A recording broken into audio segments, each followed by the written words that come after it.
Samantha loved her grandchildren more than anything. They were the light of her life, and she rarely missed a chance to spoil them with attention. On Samantha's birthday in early February of 2024, she met up with Rebecca and her family. Samantha spent most of that time doting on her grandchildren. Rebecca had no way of knowing that this informal birthday gathering would be the last time that she would ever see her mom. She told us what she remembers from their conversations that day. Her birthday is February 9th. I called her that morning. I said, hey, let me take you out for lunch for your birthday. And she said, well, I got to get a shower. And she kind of made excuses because I knew she was back with Jeremy at this point. I didn't know for sure, but just based on her actions, I just had that feeling. I was trying to call her on her bluff, and I was honestly trying to figure out exactly where she was staying. And she's like, no, I'll come out there. I said, okay, just call me after you get out of the shower and we can meet wherever you want to go. She said, okay. She called me about 15 minutes later, and she said, I'm ready. I'm on my way. I said, okay, I'll be there soon. So we get there, and she loved her grandbabies, so she was always loving up on them. She was just fine. I mean, she did bring up the fact that Jeremy's family didn't like Mama and her family didn't like Jeremy. I said, let me tell you why the families don't like each other. I said, it's because y'all are telling us all these horrible things about him and then expect us to want him around us or our kids. She finally got it, and she said, hey, I have to go to the bank. Will you take me to the bank? So I took her to the bank, and I remember on the way back, we was talking about God and the church that she grew up in and stuff, and dropped her off at her truck, and I said, good seeing you. Love you, bye. And I sat there for a minute trying to see which direction she was going in. That was the last time I seen her. After that birthday visit, Rebecca spoke to her mother again later in the month. Samantha vented about her situation with Jeremy, but nothing in that conversation suggested that she was in immediate danger. She actually just got a new phone on February 24th. I was working night shift at that time, so I was asleep. And she texted me, and she said, I got my phone turned back on. Sorry if you're asleep. I just wanted you to know that my phone's back on. New number, back on Verizon. I love you. And then I called her on my way home from work on February 25th. Still, at this point, she's not leading on that she's back with Jeremy. She's like, I like it better all down. I got to figure out a place to stay. Okay. She was staying with a friend in Wadowee. What does everybody else think? All down or half up? Stay here no more. I got to find somewhere to go. And I said, well, I don't know what really to tell you because we don't really have room at the house. But I'll talk to Tyler about it. She was like, no, I'm not looking for that. I'm really just wanting to vent. I said, okay. Later that day, I was actually making a Dr. Seuss outfit for my daughter. I sent her a picture. February 25th at 12:40 p.m. and she didn't reply to me. After that phone call on February 25th, Rebecca tried to reach her mother several times, calling and sending text messages, but Samantha never responded. I sent her a message on February 27th, and it was actually a piece of mail that I got saying that she had to be at court for Jeremy's hearing because she actually got him sent to jail. So it was about that, and I sent it, no reply. And then on the 28th, I called again, and her phone rang, but there was no response. Like I said, that's not unusual. We didn't talk as much when she was with Jeremy, so we didn't talk every single day. But I mean, I remember there was times I would message some of her close friends that I knew she talked to, and I said, hey, have you heard from Mama? They're like, no. The silence from Samantha wasn't unusual. Her relationship with Rebecca had become tense in the years since Jeremy entered the picture and turned Samantha's life into chaos. Rebecca assumed, like before, her mom would eventually reach out when she was ready to talk. But on March 7th, 2024, everything changed. Okay. He was actually at his ex-girlfriend's house. He went to her house the Monday prior to March 7th. He stayed. He was saying he wanted to get clean off of drugs before he went to prison, so he was able to see his son again. And the ex-girlfriend claims that he didn't leave the house for 3 days. He pretty much on and off slept. And then he got up. From what I heard, she was drinking over at her neighbor's house. She came back in. They got in an argument. At some point, he threw hot grease on her. Then he went into the living room, and he said, it's done. It's all over with. And he shot us. So she, of course, called the cops. At this point, no one had connected the dots to realize that Samantha was missing. Rebecca explained that it was only after the Carroll County Sheriff's Office responded to the scene, where Jeremy had died from a self-inflicted gunshot wound, that investigators began to work backwards, a process that eventually led them to realize that Samantha was missing. Jeremy had driven Samantha's truck to the scene, and the vehicle was still there when deputies responded. Since Samantha was the registered owner, they attempted to contact her about the vehicle, but as they dug deeper, it quickly became clear that something wasn't right. They came and they seen that my mom's truck was in their driveway, and they was like, why is Jeremy in his ex-wife's truck at another woman's house. This is weird. And they knew there was domestic violence and stuff like that. So they immediately came to my aunt's house. They came to my house knocking on the door about 10 o'clock at night. Do you know where your mother is? And I always feared he would do something to her. But one, I never thought she would become missing. I don't know. I didn't really give it thought. It was always a thought, if that makes sense. At this point, deputies weren't giving Rebecca the full story. They hadn't yet disclosed that Jeremy was dead, and instead made it seem as though they were simply trying to track her mother down. Rebecca grew concerned, and her mind raced through possible scenarios. Some sounded unlikely and out of character for her mother, but none she could completely rule out. She even imagined the two of them on the run together. All they asked is if I knew where my mom was, or where she was at the house. I said no. He didn't even step inside. He stayed out on the porch, and he said, "You know where your mom is?" And I said no. And I'm like, oh my goodness. He might have just done something crazy, and they're on the run from the law, which isn't like my mom at all. But at the same time, I mean, a lot of things she was doing with him, it wasn't her. If you ask anyone Legacy wanted to wear her necklace to school today. My mom not having a house of her own or a good paying job, just her own stuff, everyone would have told you absolutely not. But I didn't know what happened. I figured, I guess, wishful thinking, because I asked him, I said, "You want me to call her? I have her number. What number do y'all have for her? Because she just got a new number." They're like, no, don't call her. They said, but what's her number, though? I think it was immediately yeah, she loved at that point. I remember sitting on the couch, and he took down my number, and he said, the detective's going to call you. That still just didn't hit me. The officer who showed up at Rebecca's doorstep didn't let on about Jeremy's death, but he told her that go right on ahead, girl. That's when law enforcement finally revealed the truth about Jeremy. And in that moment, everything shifted for Rebecca. Not long after that, the detective Amber called me and told me that Jeremy killed himself, and they can't find my mom, and he's in her truck, and do I know where she would be? And so I sent them to every possible friend's house I knew. Nothing came out of it. Even though I have cried to her and been like, he's going to kill you, someone's going to knock on my door. It just didn't cross my mind when that happened. Even though that was my worst fear, and I always thought in the back of my mind he would do that. I guess I was just in denial. She told me from the get-go everything that was happening. And even when she did, I was like, okay, well, maybe she's somewhere else, and go find her. The circumstances of Samantha's disappearance made the investigation especially difficult. Since no one realized that she was missing until after Jeremy's death, law enforcement never had the chance to question him. Whatever he may have known about Samantha's whereabouts died with him. That left investigators working to piece together a timeline without the one person who likely had the answers.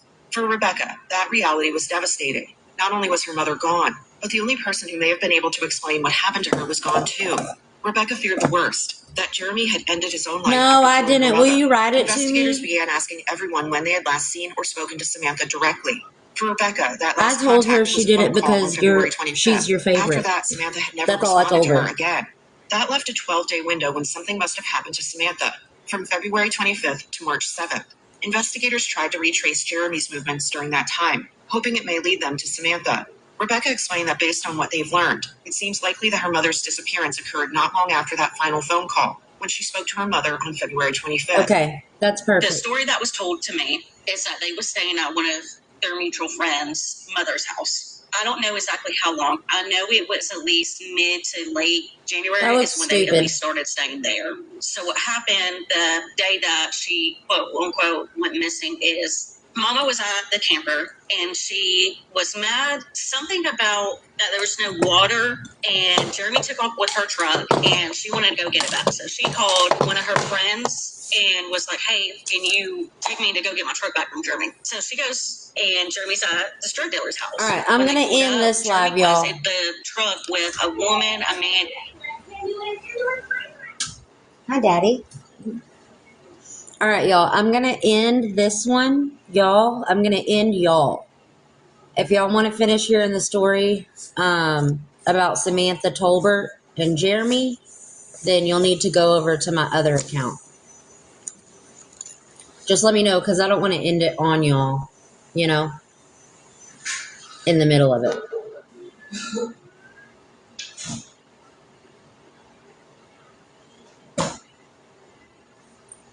Is anybody wanting to finish listening to it? Okay, Heather, I'll write it for you. It's called Courtknee.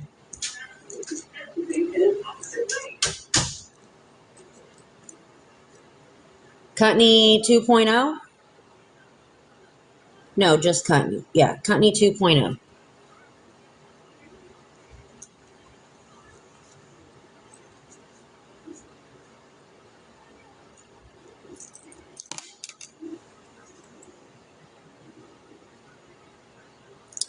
Mirror your video. This is the other account.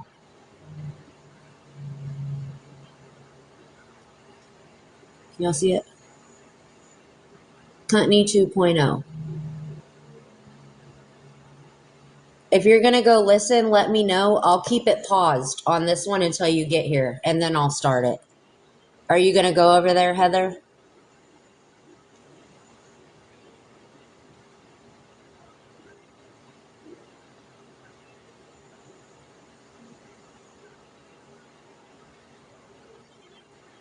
Heather might have already left.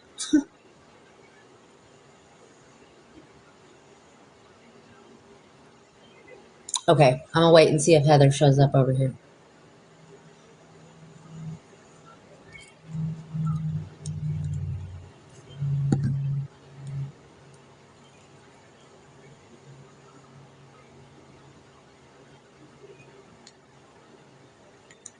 Okay, I see a Heather. I'm going to take that as a sign that she's here. I was talking to the other live. Here we go. 2 kids. And Mama starts losing her mind, like, what are you doing? Why are you in the truck with this family? And why are you at a drug dealer's house? You're supposed to be getting clean. They get in an argument. He says, get in the truck. She gets in the truck. And that was the last time anyone's seen her.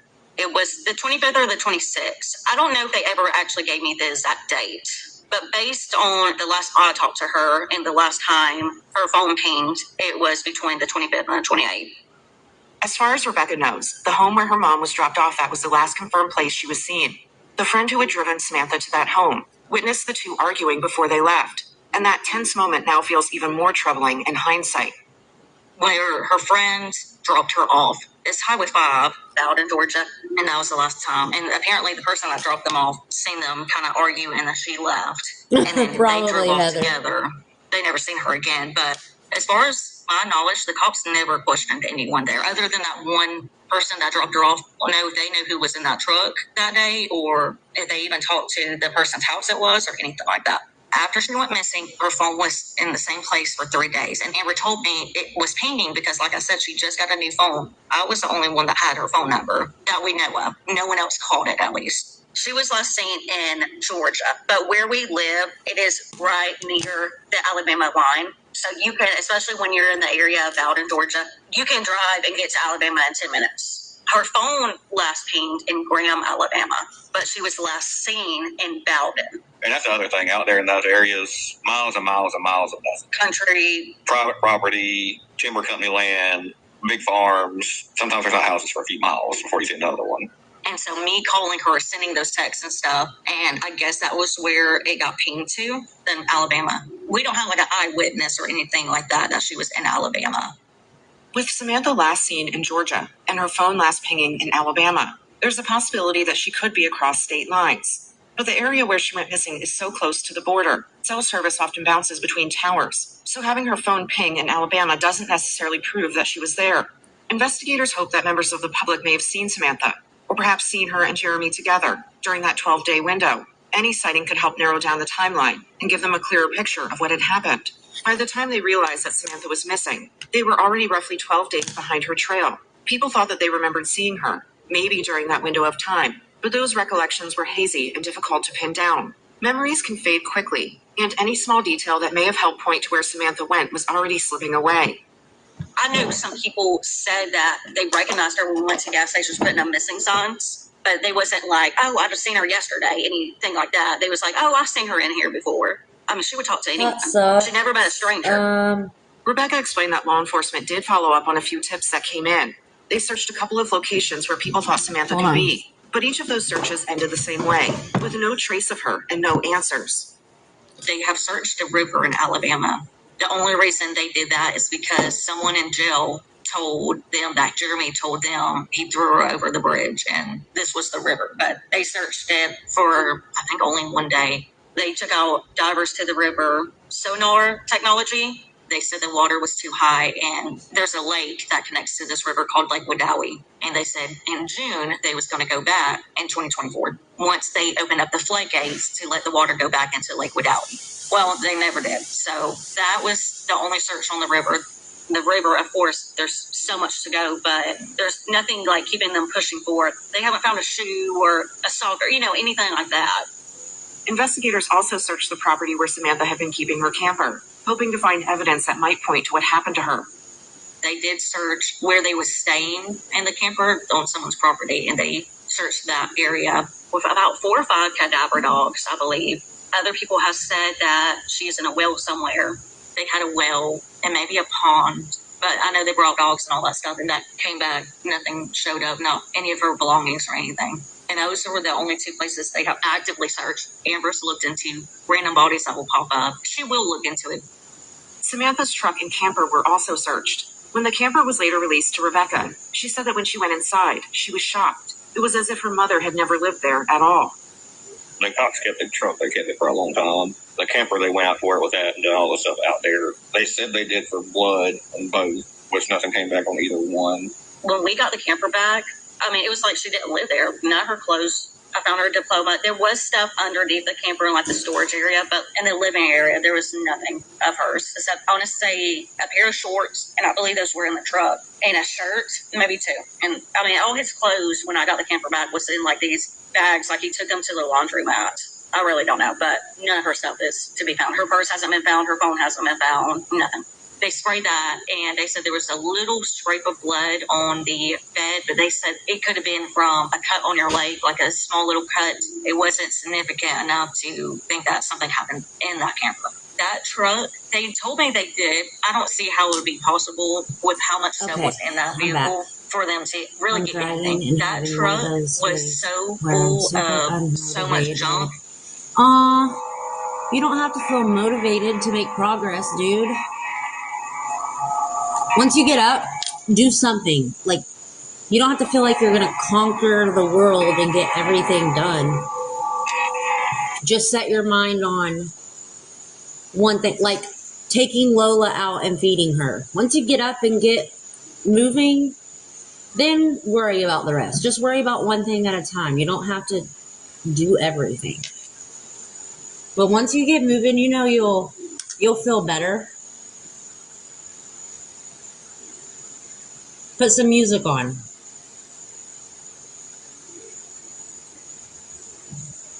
And plan a snack break. Hey, Sandy Cheeks. This is called The Vanished.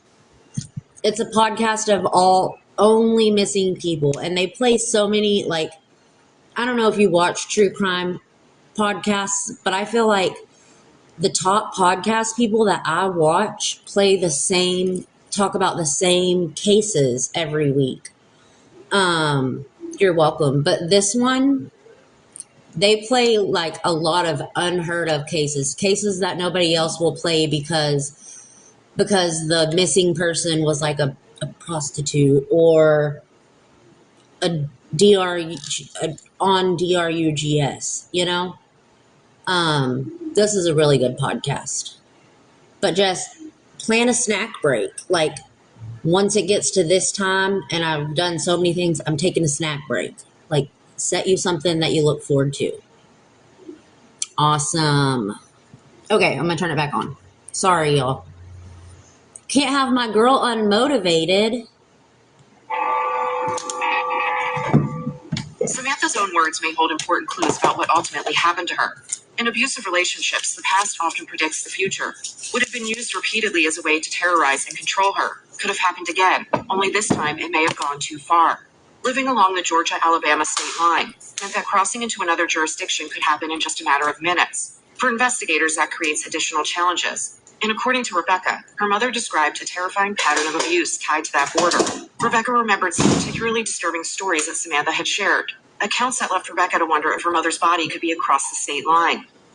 What I have told the cops is there's been times prior that they have gotten an argument and he would drive her to some back roads. She always said she thought it was in Alabama, but she wasn't 100% sure. But he would take her down these back roads in Alabama and then make her get out of the truck. And when you don't know where you're going and you're afraid, everything seems like a million miles. But she would say that he would make her walk for a long period of time and then put a gun to her head and threaten to kill her and somehow, some way, he just didn't do it. I don't know if he was just trying to scare her, but it would be okay enough where they would get back in the truck and then just go on about their day. We know that in the days leading up to his death, Jeremy had been staying at the home of another woman, and it was there that he ultimately ended his life. The leading theory in Samantha's case is that if Jeremy had harmed her, that either the weight of what he had done or the fear of spending the rest of his life in prison may have finally caught up to him, and he decided to end his life. We wondered if in those final days before his death, Jeremy may have decided to unburden himself and confess something to that woman about Samantha's disappearance. Rebecca said she hasn't spoken to this person directly, but she shared what she's been told. From what she said, she does not know anything. I haven't talked to her. She hasn't reached out to me. But she just said that the only thing he told her that Samantha was going to go get help, and that's where she is. And she didn't press him anymore. I never was around them when they was together, obviously, because that was quote-unquote the other woman. But multiple people told me that he is a bragger about stuff like that. I'm not a criminal person, so I don't understand it, but he would brag about like weird things sometimes. That to the average person, I guess, wouldn't make sense, but him bragging about it is not really a shocker. My only thing is, I don't think he intended, because Jeremy got away with everything. He's got a slap on the wrist with everything he's done. I mean, he was facing some time right before he killed himself in prison, but I think that was only like 3 years. And Well, don't even know for sure. He just never got in trouble like... He did when he was younger, and then him and your mom met, like, it never really gotten serious. Every time he did go to jail, they'd stay separated for a month or two, and then she'd go bail him out. I don't know 100%, but just based on all the abuse and what I know about him, I don't think he planned on killing himself, really. I think once he came down from the drugs and he woke up and he was like, oh, crap. In a case like this, tracing Jeremy's digital footsteps could be just as useful as tracking down Samantha's. We wondered if Jeremy had a phone on him around the time Samantha disappeared. And if so, had law enforcement looked into that data? Sorry, y'all. I Rebecca started a told us little what she white, knows. so... No one knew if he had a phone or not. Someone told me that he had a phone, but it wasn't active. They said not a working phone. Oh, yeah, you'll And have I a had lot to listen suspicions to. because there's a lot of times I would call my mom. She wasn't answering. She would call at weird hours, but mid-late January, she was working. Oh, shit. The alarm. At this gas station. I went up there one time because I didn't hear from her. I said, well, hey, why are you not answering my phone calls? She said, oh, I forgot my phone at home. Or even on Christmas when she came by, I said, hey, I tried to call you when the kids got up. Make sure you're on your way. She said, I left it. I suspect that Jeremy was keeping her phone because they couldn't afford a second phone. It's my wild guess. I mean, like I said, she didn't openly tell me anything about him. Pretty much, I didn't want to hear his name at all. And now I feel like that's all I hear. After Jeremy's death, everyone hoped that Samantha would be found quickly and that there would be some sort of resolution. Rebecca believed that if Jeremy had been responsible for her mother's disappearance and had confided in anyone, there would no longer be a reason to keep his secrets now that he was gone. But no one has ever come forward with information that has led to finding Samantha. Another complication has been the timing. Jeremy ended his life just days after Samantha vanished, leaving little opportunity for the weight of his possible actions to settle in, or for him to reveal anything to others. It wasn't as if he had carried this for years and then chosen to take his life. As time continued to pass without progress, Rebecca made the decision to seek out a private investigator. She needed answers, and she wasn't willing to let her mother's case grow cold. It's kind of stalled out. I did recently get a private detective. Hopefully a new set of eyes will refresh everything, but I went up there not too long ago, and it was like, we don't have nothing else coming in. I called them, and I asked them because there's a lot of rumors about him possibly being involved in the gang based on like some people that's talked to the cops. And I asked the sheriff's department, I said, can we get an anonymous tip line out here? You know, maybe this will bring in new calls. So we did. We got the GBI's phone number for anonymous calls. Even that didn't really help with any traction. Pretty much everyone that's going to say anything as of right now has already said it. And the people that doesn't want to, I don't know them personally, but I don't see it in their character that they're going to come out freely and give information out. We reached out to the Carroll County Sheriff's Office to request an interview or statement regarding their efforts to find Samantha. At first, we received a response that read, I am the public information officer for the Sheriff's Office and would be happy to assist you and the family in using this platform to further getting her story out there. But after that initial reply, no one ever responded to our follow-up messages. We also spoke to Rebecca's private investigator, J.P. Miller, who told us more about how he came to assist Samantha's family in their search for answers.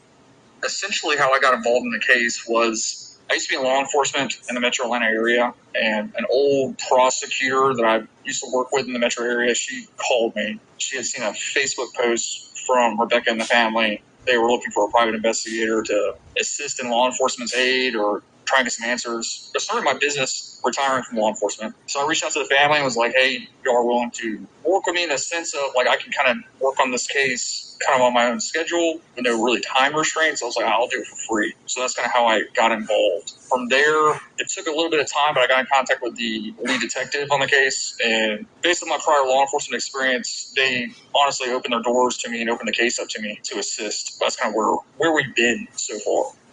While speaking with JP, we asked how much of a hurdle Jeremy's death has created for those investigating Samantha's disappearance. Without the ability to question him, the investigation has had to move forward with critical pieces missing.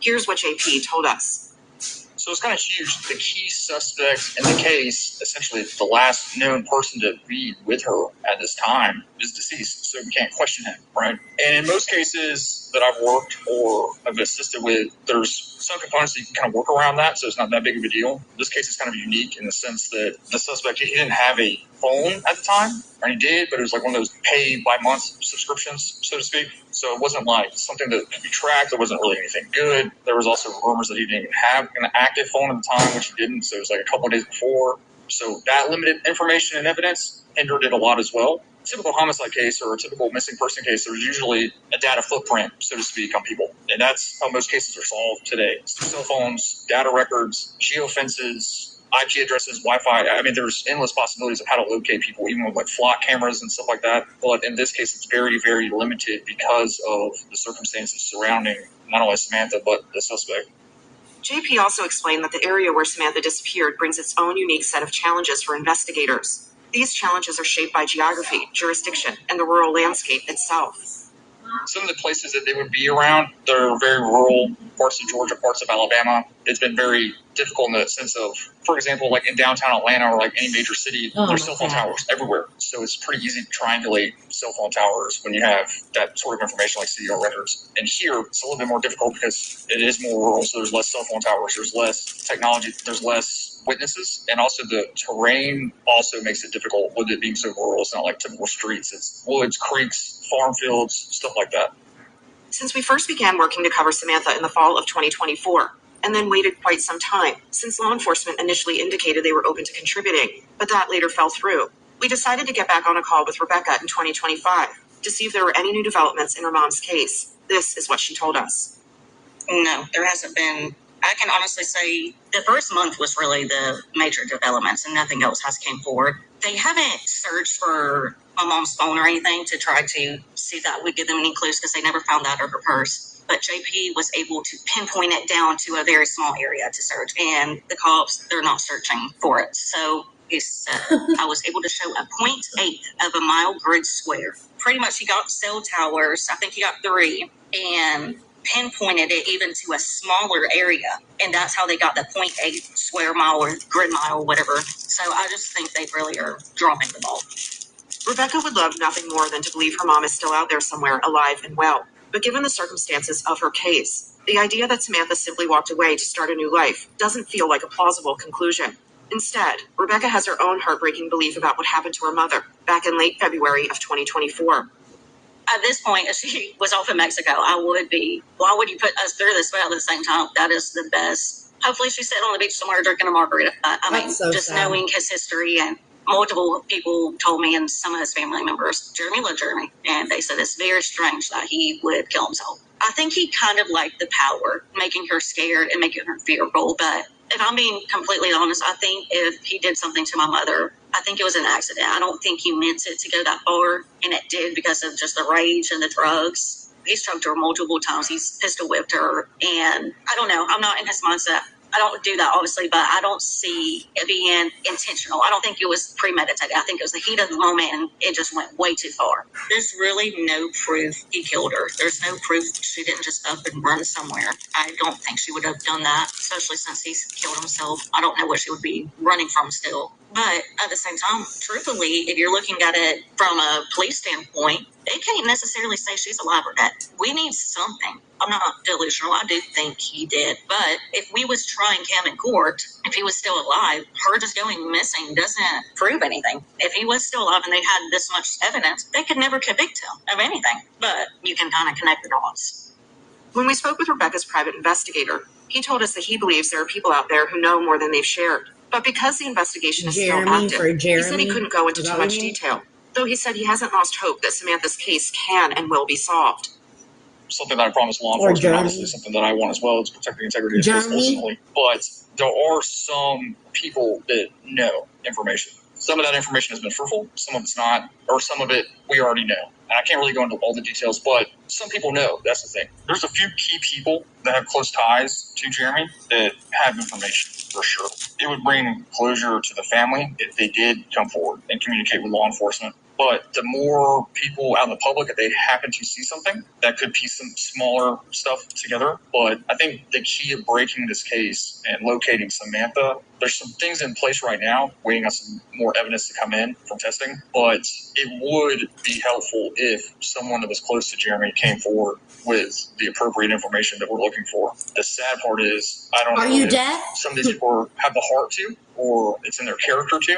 I pray that it is, but they haven't yet. Or they've gone above and beyond to avoid law enforcement, so to speak. And I get it. Most of my clients now are primarily criminal defense cases, but there still comes a time where even anonymous information or just helping to bring some closure to the family is just the right thing to do. Even if you have a straight disgust for law enforcement, there's no harm in anonymously telling what happened, or at least where she is located, or what led up to it. I guess that's my frustration. The main suspect is gone, so why are people still protecting that information? I think there's some more of the story that's kind of coming together from people that I've spoken to, as far as like his background, some of the individuals he was associated with. Gangs are fairly prevalent in the state of Georgia. I mean, nationwide they are, but some of the individuals that he was associated with are very dangerous people. That's probably another component to it all. They don't want to draw attention to the business that they're dealing with. I still think the biggest thing for them to know is if they have any information or may have heard something, to come forward. I truly believe every case can be solved. Everyone gets a little discouraged every now and then,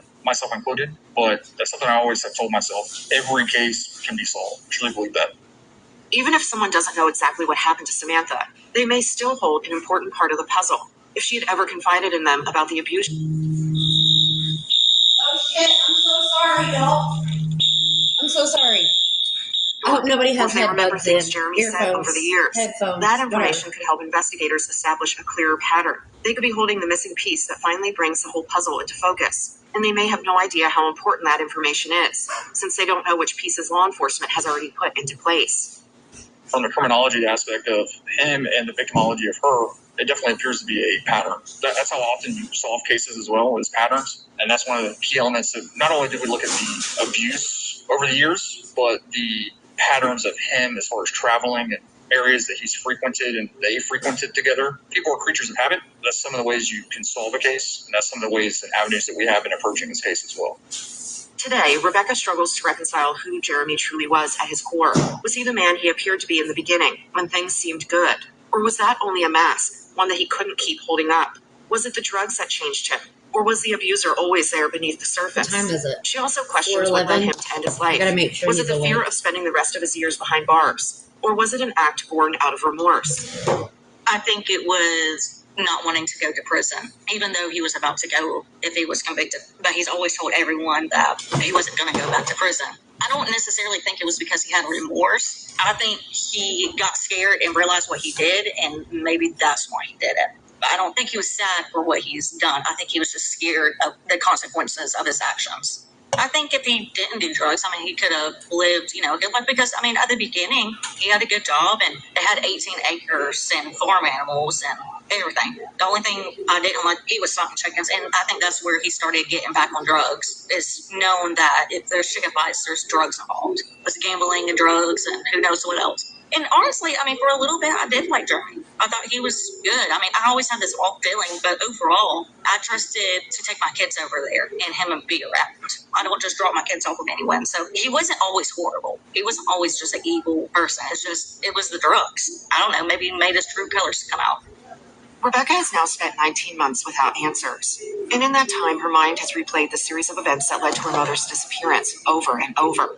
Not just the days and weeks beforehand, but every moment from when Samantha first met Jeremy until a sheriff's deputy arrived on her doorstep.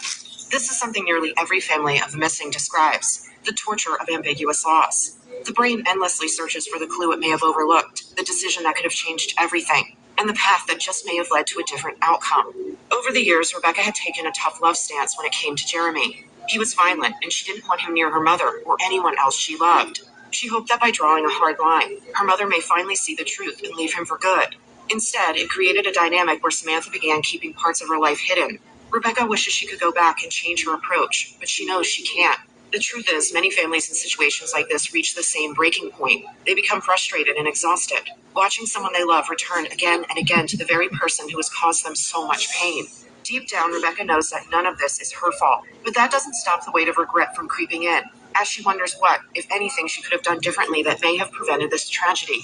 I hate that too. My daughter will be 2 next month, and I won't even say she's 23 months. I just say, when people ask how old she is, I just say she's 2, or she'll be 2 next month. I don't 23 months.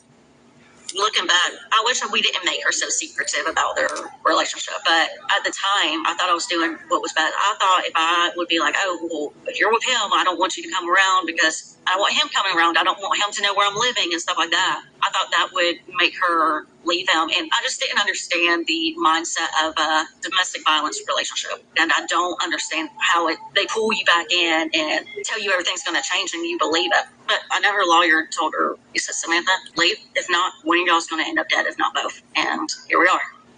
Rebecca wasn't an expert in intimate partner violence, and like so many loved ones in this situation, she was simply doing what she thought was the best at the time to protect her peace, boundaries, and her children. The burden of responsibility was never hers. It rested entirely on Jeremy and his choices. Still, after living through the aftermath of her mother's disappearance, Rebecca has spent a lot of time reflecting on what she wishes she had known back then. We asked her what she would tell someone who finds themselves in her position before her mom disappeared. This is what she had to say. From my perspective, I would say don't get mad and angry when you try to help someone that's in an abusive relationship get out and then they go running back and you just can't wrap your head around it. It doesn't make sense because I didn't understand it and I didn't realize the patterns and how long before someone actually leaves. I had no clue about any of this and just patient, just give grace. And I know it's frustrating, but you just have to love them through it and always give them a safe place to go. And always I gotta make wash sure my hands. they feel I gotta they have a smoke place first. to run to because unfortunately it got to a point that not a lot of people was giving that to mama. They kind of just threw their hands up and I get it. I was like that. But if I could go back and do it all over, there would never be a time that I would say, no, I can't do this for you, or no, I won't help you. And she was trying to protect me as well because who wants to tell their daughter awful things that's happening to them? I wouldn't want to tell my kids that.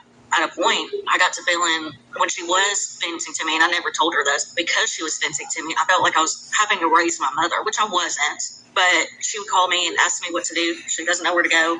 If she came back today, she would have a permanent spot built onto my house if I had to. So what happened to Samantha Tolbert after she last spoke with her daughter on February 25th, 2024? That call marked the last time Rebecca heard her mother's voice. For roughly 12 days after that time, Samantha stopped responding to texts and calls. But this wasn't abnormal for her, so Rebecca wasn't immediately alarmed. Then, on March 7th, deputies in Carroll County responded to a call in Tyus, Georgia, where they found Samantha's ex-husband, Jeremy, dead from a self-inflicted gunshot wound. He had driven to that location in Samantha's truck, but Samantha herself was nowhere to be found. Rebecca was shocked when a deputy arrived on her doorstep, looking for her mother, and later she learned that Jeremy was dead, and her mother was missing.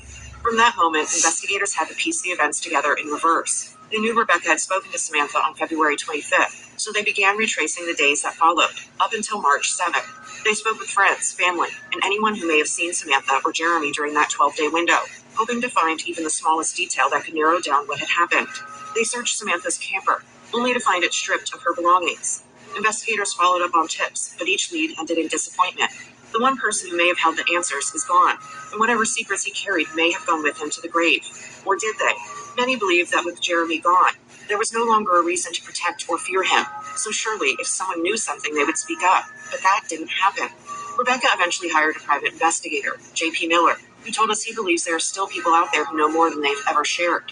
The challenge is that Jeremy ran with a dangerous crowd, and those connections make people reluctant to come forward. worried that cooperating with law enforcement could expose their own illegal activities. Even so, he believes Samantha's case can be solved. All it may take is one anonymous tip to finally point investigators toward her location. 19 months later, Samantha remains missing. For Rebecca, going this long without answers has been painful. She's raising her children while also carrying the weight of not knowing what happened to her mother. Her young kids still ask where their grandmother is, a question no one has been able to answer. The family has been left to live with the torment of ambiguous loss, replaying every conversation and wondering if something could have been done differently. Samantha's story also highlights the devastating realities of intimate partner violence. Abuse often begins with charm and affection, but over time escalates into control, isolation, and violence. But behind every statistic is a person like Samantha. As October is Domestic Violence Awareness Month, we wanted to highlight Samantha's story, not only to honor her life, but also to remember the countless others lost to intimate partner violence, and to remind us all that this is an issue every community must confront. This can happen to anyone. By sharing Samantha's story, we hope it may help others recognize the patterns and warning signs of abuse, and encourage those at risk to seek help for themselves or for someone they love. If you have any information about the disappearance of Samantha Tolbert, please contact Investigator Amber Cardell with the Carroll County Sheriff's Office at 770-830-5916. If you or someone you love is experiencing domestic violence, visit thehotline.org or call the National Domestic Violence Hotline at 1-800-799-7233. Confidential support is available 24/7. That's usually how domestic violence occurs. No one just jumps into a relationship.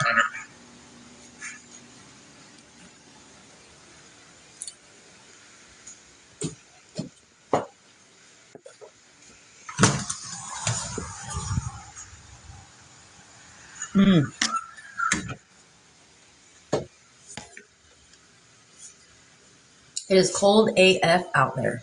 Hold on. I'm going to turn us on something.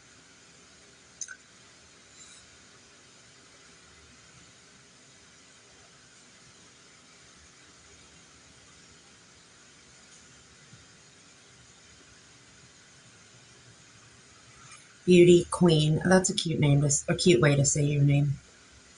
I feel like there's stuff on my phone screen. You're listening ad-free on Wondery Plus. Is that too loud? It's sitting right next to y'all. I'm going to clean this screen off.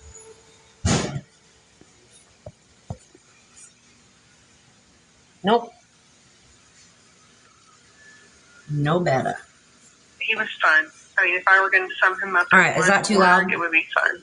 He was the light and life of every room he went into because he had a great sense of humor. He was full of joy, always laughing. If you ask anybody, that'll be one of the things that they remember about him is his laugh because it was just infectious and he was just fun to be around. Yeah, it's so cool, fun to have in your life. And when we lost him, it was like the light just went out, the joy, the laughter went out of our lives. There's all these connections, all these people, but our list of people we can talk to who knew something is getting shorter and shorter and shorter, and that's why time is so important right now. And until we find Jared's remains, we really can't do anything. We can never have peace until he's put to rest, if he can be. Someone doesn't want him found, because if he's found, it opens Pandora's box to all of the other things that were going on. And that's why we need help from the people that listen to your podcast, from the people that still have information, because they know what happened. And them keeping silent is what is keeping Jared hidden. And who knows how many others. In March of 2017, a man was arrested and charged with capital murder and abuse of a corpse. Nearly 23 years after a 20-year-old man named Jared Green had mysteriously disappeared from Searcy, Arkansas. Only Jared's car was left behind at a store with the doors unlocked, the windows rolled down, and the keys on the floor. Jared's loved ones have been waiting decades for answers and peace to come. After wondering what could have happened to him and who would have wanted to harm Jared. Had the police arrested the right man? Would their prayers finally be answered this time? Or would those answers continue to elude them? I'm Marissa, and from Wondery, this is episode 369 of The Vanished, part 1 of Jared Green's story, Retribution. Oh shit, I keep pushing my button. No. Deadbolt. Thank you for the heart me, Chelsea.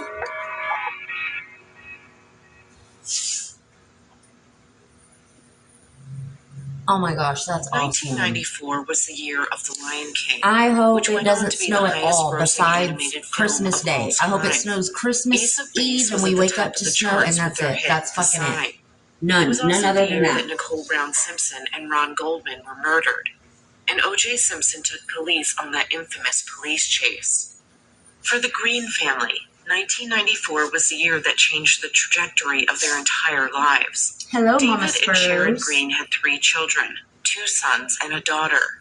Jared was their middle child, a boy full of energy and jokes. By 1994, Jared was 20 years old and finding his way through young adulthood.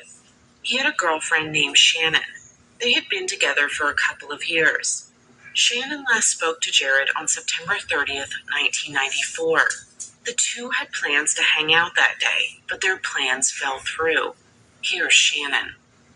The last time that I spoke with him was on Friday, September the 30th. That's awesome. She's gonna love and I it. couldn't remember I remember exactly when what time Mandaclaire it was, but I knew that it was and dark. You know, so it had to Bella be after 5:30. and Penny But it wasn't so late because all I had did gone that to for our me. local county fair with some friends. I was supposed to go with him that night, and we had gotten into an argument, so I didn't go with him. And I never saw him again, unfortunately. That was the last time that I spoke to him on the phone. Shannon had no clue that this would be the last time she would ever speak to her boyfriend. But she could tell by his demeanor on the phone that something was wrong. But he wouldn't tell her what it was. I think because he and I were supposed to go to Little Rock that morning. And I can't remember if I had seen him the day before to make those plans or if we had verbally made those plans. I've started so he was supposed to come by to save on that Friday. And we were going to go cigarettes, smoking one and then putting it out halfway instead of smoking the whole thing. It's really helped me cut back. Little Rock to spend the day. And he never called. Like, he never contacted me at all until. All right, I gotta go pee night. And then I gotta wash my hands and I gotta do some jewelry. Where he would do that fairly often. So that night, my sister and her roommate, they had come over to the apartment where I lived, and they were like, come to the fair with us. And I said, no. They were there when I was on the phone with him, and he was begging me, please. I mean, to the point that he was crying and was so adamant about me going with him, and I was upset, but he was so upset that I asked him, what is wrong with you? Why are you acting like this? And I told him, I said, I said, I'm going to the fair with Shelly and Heather. I said, I'll just talk to you tomorrow. Just call me in the morning, go do whatever, you're going to do or whatever, and I'll talk to you tomorrow. And my sister grabbed the phone and she hung it up. It was sometime shortly after this call with Jared that he ultimately disappeared. He was such a special person in Shannon's life, and life simply would never be the same without him. I met Jared. We went to school together. I met him when he moved here in, I believe it was the 8th grade, and I was a year younger than him. And we were friends, but we didn't start dating until high school, and we had a class together, and we just got closer and closer and closer until he asked me to prom, and we just unofficially, I guess, started dating, and we were inseparable for the next basically 2 to 2.5 years until he went missing. I can't tell you how wonderful he was. And I wasn't just a real flighty person. I was always a one-on-one, long-term relationship, and we got to know each other. We were such good friends, and he had the best personality. I mean, he was so funny, and just his laugh, like I can still hear his laugh to this day, and it was infectious, and he was the kind of person that would, he could overtake a room, by telling a story and just have everybody laughing. He had an incredible smile, the most beautiful smile and lips. He was amazing, and he was very attentive. He would write me letters that were just so kind, and he would make me homemade cards, and this is a teenage guy, he was just always surprising me. I mean, always just surprises, and not just, he bought me jewelry and gifts and things, but just special small things. He'd be the kind of person that would spread out a blanket, and we would just lay and talk. I mean, he was amazing. He was so amazing, and it's just so heartbreaking. I can't really tell all of the good things in enough words. Nearly 30 years later, Shannon's pain is still palpable. She has always wondered about all of the what ifs. What if she had gone with him that night? Would he still be here today? Would Shannon have disappeared too? These unanswered questions have made it difficult for Shannon to work through the stages of grief, though she eventually moved on and has a family of her own. These lingering thoughts and questions have never completely left her mind. I have often thought, what if I had gone with him? Would we have gone to Little Rock, or would he not have gone wherever it was that he went? I don't know. I mean, it's tough. I've had so many people, what they say is, well, thank God you didn't go with him that night, it could have been you too. And I guess it is a way to look at it, but, I think, what if I could have swayed him? What if he was supposed to go wherever it was that he went, and I should have said, no, you can't do that, or you're not going to do that, or I don't know. It's just a conflict, I guess, that just never comes away. When Shannon spoke to Jared, he was clearly upset and scared about something. It would later come out that Jared had loaned a friend a gun, and on the evening of his disappearance, he asked for the gun back. Jared stated that he needed it for protection from someone. It was clear that Jared felt that his life was in danger, and that danger must have been real, since Jared was never seen or heard from again. Jared had left his parents' house that evening, stating that he was going to meet someone at a local country club. For Jared's parents, David and Sharon, they weren't immediately aware that anything was wrong. Jared was 20 years old, and he still lived at home. But like most young adults, he spent a lot of his time hanging out with friends. But when he didn't come home and they couldn't reach him at any of the usual places, they started to realize that something was wrong and they needed to contact the police. Jared's father passed away several years ago, but we had the opportunity to speak with his mom, Sharon, who explained how this all unfolded for their family. He didn't come home, and we started looking for him. Started calling, around, calling his friends. Just nobody had seen him. And so we waited, because sometimes he would go and stay with his friends for a few days, things like that. And but finally, we realized that he had to be missing because we just couldn't locate him anywhere. One of the boys that knew him saw his car in the Walmart parking lot, and so we went to find it. And we brought it home, and then it's such a horrible realization when you think it's your son. It's just gone. And you just can't look where he could be. And no one else seems to know where he could be. And we keep hoping and praying that he will come back, that he's just left for a while.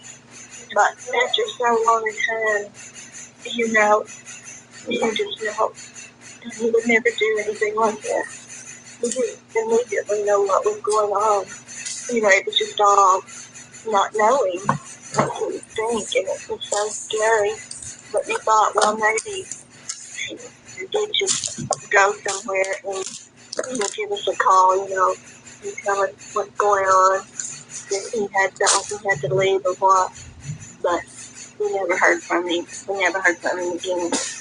None of his friends or anybody ever heard from him again either. So I basically knew Jared would never do something like that, not contact us at all. He cared too much about his family. On October 5th, 1994, David Green reported his son missing to the Searcy Police Department.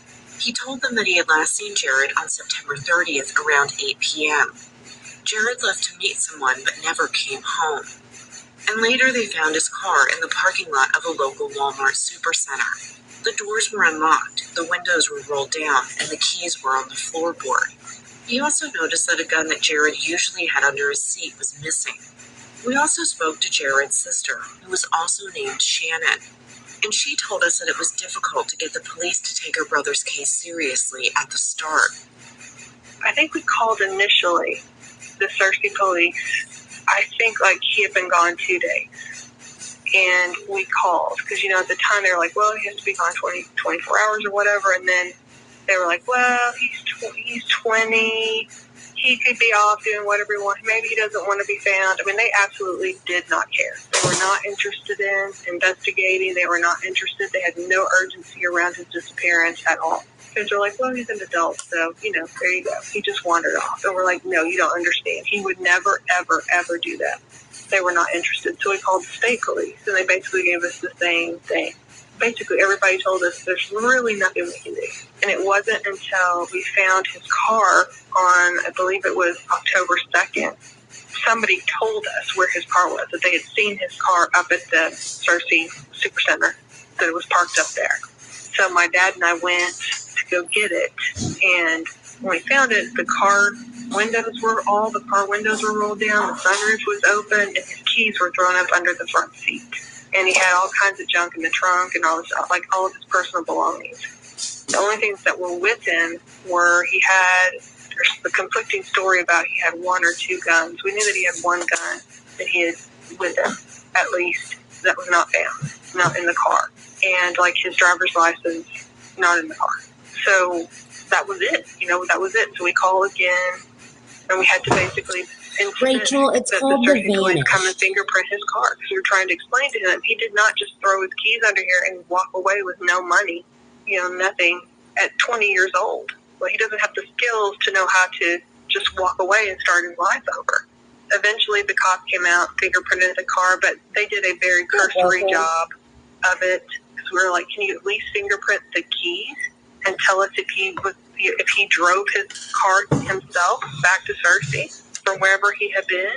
They were like, oh, well, we won't be able to pull anything. I mean, it was just, we were so frustrated. And at the time, we didn't understand how corrupt it was. Right now, looking back after all this time, the things we've uncovered, it makes perfect sense to me why the things happened the way they did. But at the time, we were so, you're so distraught. You cannot think straight. You don't know what you should do.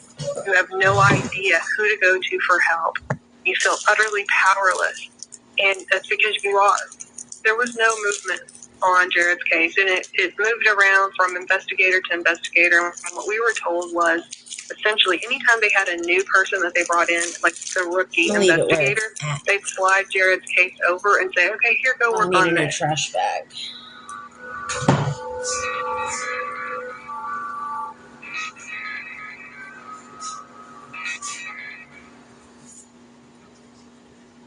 Got one.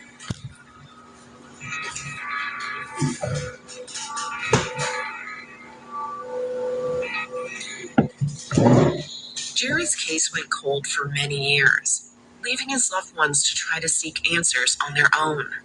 Jared clearly seemed frightened of someone before he mysteriously vanished. But who and why?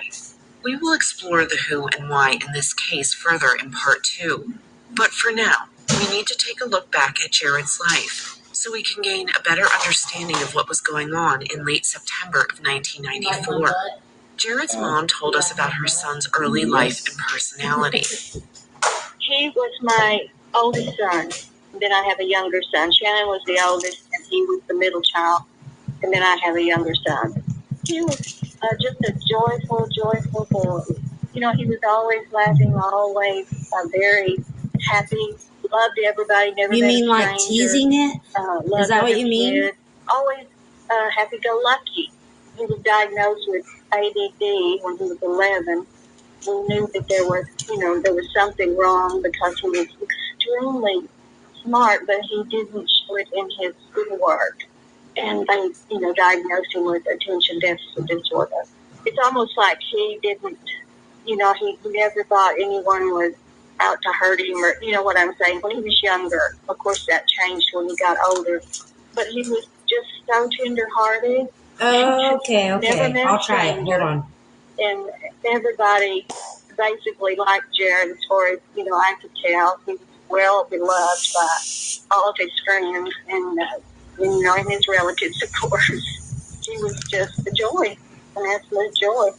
He was a high energy, very much an extrovert, but he was also, around just normal people, but he could be, he was shy in certain situations, I think, like most children are.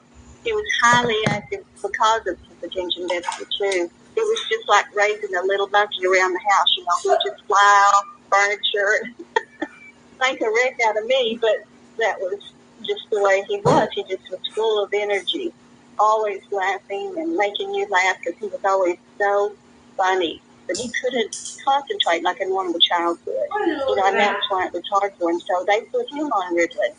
The problem was with Ritalin, and of course this is, you know, way many years ago now, it would not let him sleep. But his grades, the only time he was ever on the honor roll was when he was on Ritalin. It would not let him sleep. And, you know, you can't have a 11-year-old boy not able to sleep. So that was a problem. So we just had to take him off of it, and then there was really nothing to do. So we just had to, you know, we had to live with it. And he had to do the best he could in school. And he did do okay. I told her she could stay home and be my twin. Shame, you know, that he couldn't have the full potential that you knew he could have. We also spoke to some of Jared's friends who met him during childhood and their teen years. One of those friends is Greg, who has fond memories of Jared after meeting him in middle school. Let's see. I met him, I think, how much should I back him? 8th or 9th grade. So we graduated in 93, so I guess what would that be, like 89, 90? We played baseball together. Well, he was just a really funny guy. I mean, he was a lot of fun to be around. Had a great personality.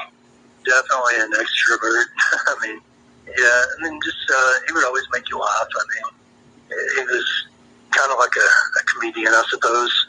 Definitely outgoing. I mean, he wasn't shy by any means. In high school, we would like to go camping, and just about every other weekend, I would say, we would go out for the weekend. Baseball, we played on the high school baseball team together, so that took up a big part of our time.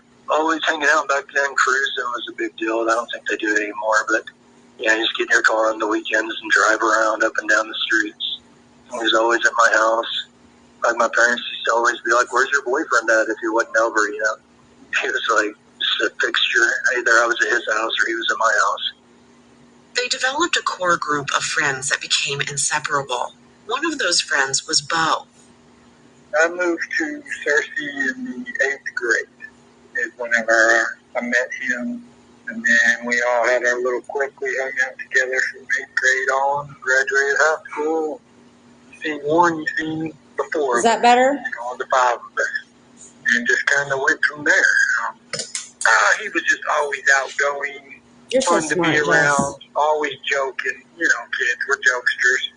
He was just like one of us, you know, us. We all out just having fun.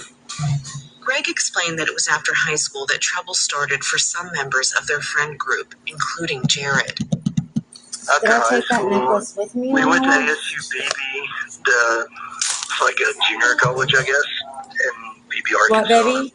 For 1 year, so I guess 93 to 94. And I moved to Jonesboro, Arkansas after that to go to school. And he stayed there, and, you know, he disappeared. So the drugs came into play, I guess, really in 93 and 94. It was just so rampant back then. It just like, depends, everybody baby. did it. Like, you don't have to worry about grown-up stuff. You're a kid. I haven't been there in a long time. You worry about kids stuff. It was not uncommon. Okay. I know from my circle of friends, I don't think there was anybody who hadn't done it. Now, they may not be doing it every day or anything like that. You don't gotta worry about money. They had tried it. Honestly, I think it was just a bunch of bored kids who didn't have enough sense not to do it. I mean, it was just like, oh, okay, well, they're doing it. Why not? Give it a shot. I mean, that sounds really naive and ignorant, but you got to remember we were like 16, 17, whatever it was. And it was naive and ignorant. But yeah, I would say it was just something everybody was doing. I don't know that there would be there may be an underlying reason, like psychologically or socioeconomics. It was just, I don't know, it was just like there, and everybody was doing it.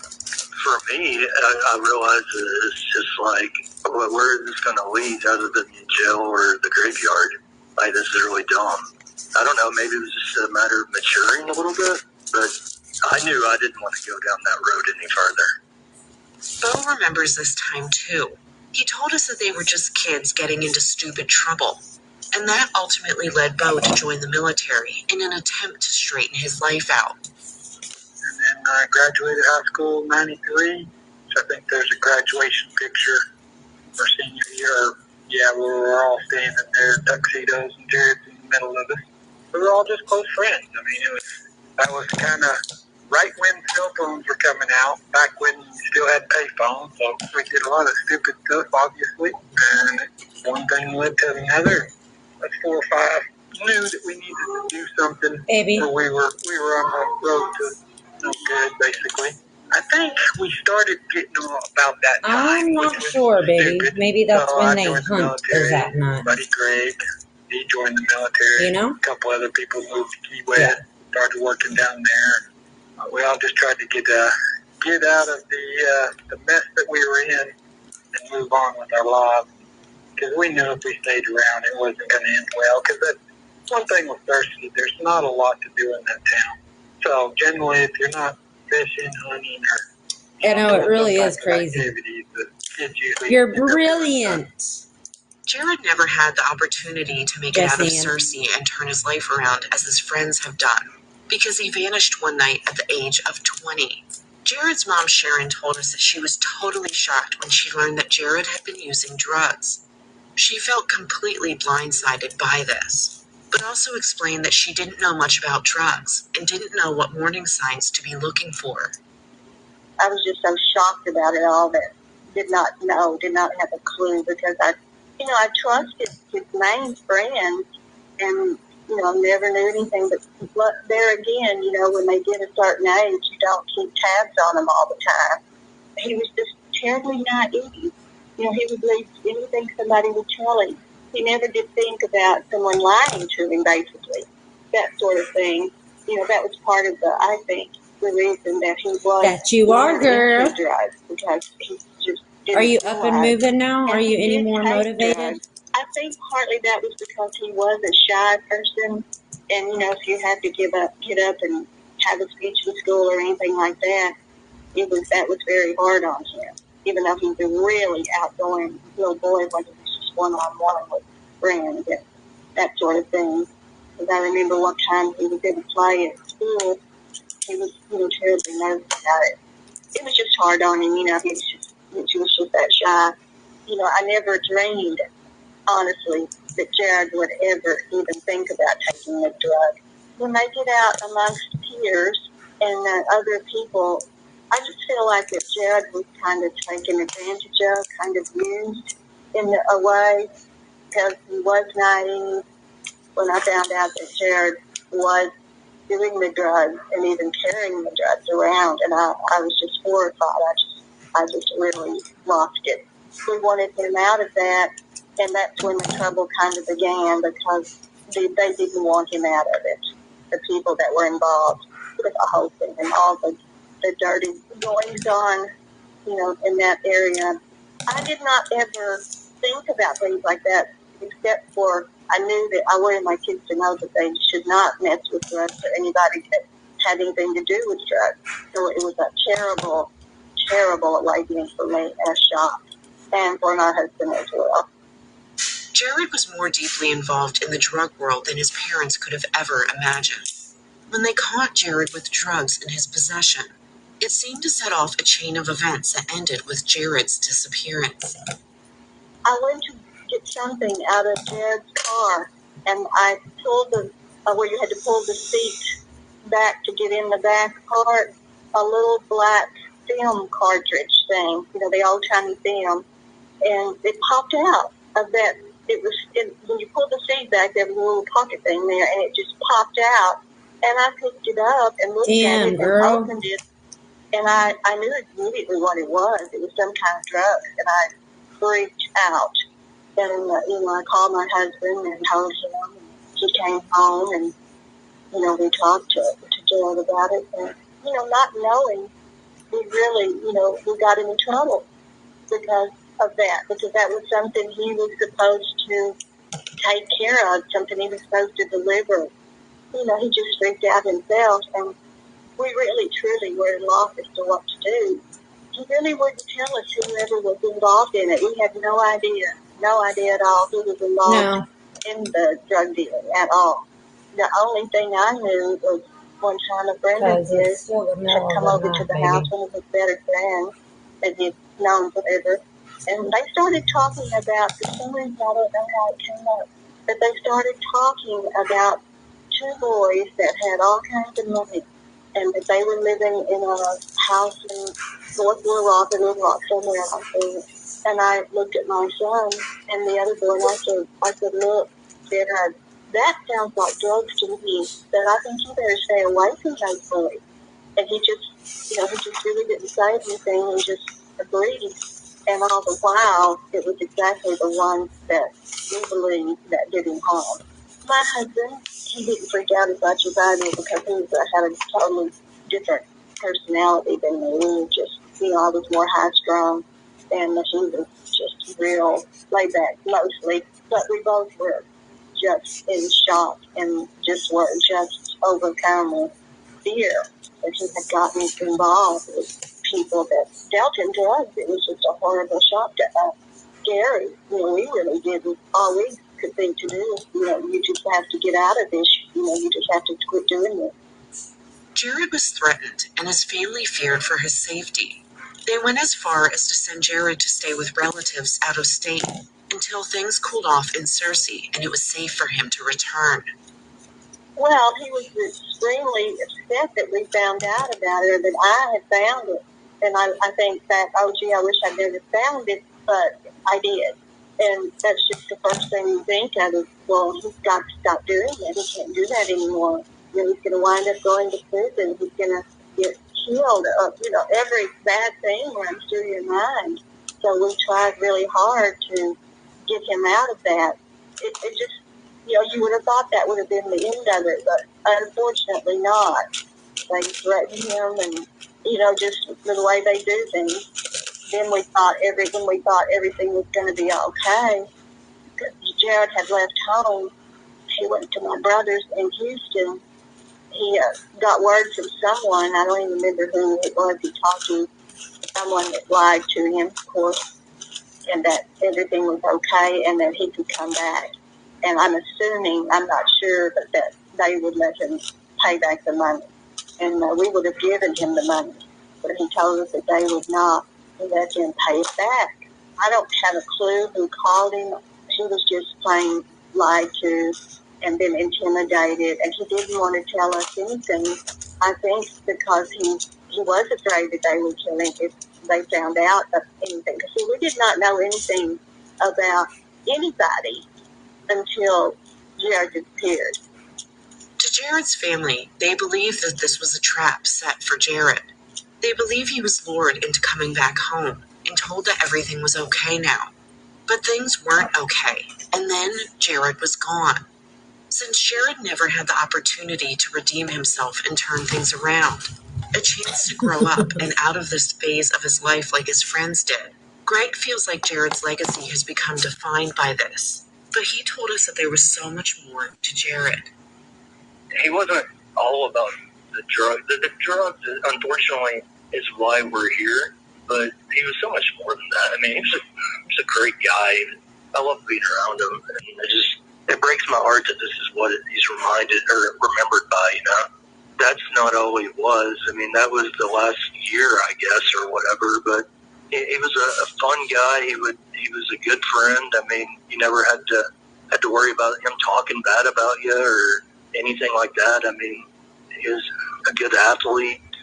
He could make anybody laugh. I mean, if you're having a bad day, he was somebody you would want to be around. I do remember talking to him about how we wanted our kids, to grow up around each other, like someday. I mean, he was a smart guy. He could have done whatever he wanted. Greg remembers a time shortly before Jared disappeared, when he came to visit him and told him about troubles he was having with some guys that he owed money to. He had come to Jonesboro about, I hate to be wrong on the dates, but probably a week or two before he went missing, maybe longer, a little bit longer, within a reasonable amount of time. And that was the first time I saw him in a while, and he was telling me that he wasn't going to pay them for some drugs because they had ripped him off so many times, and he was just done with it. And that was the one thing that sticks out in my mind. But he was just done with it all. I don't know I wasn't there during that time, So I don't know what the deal was with them ripping him off like he was talking about. I have no idea what that would be, but something went wrong in that relationship, if you want to call it that. He definitely wasn't a thief.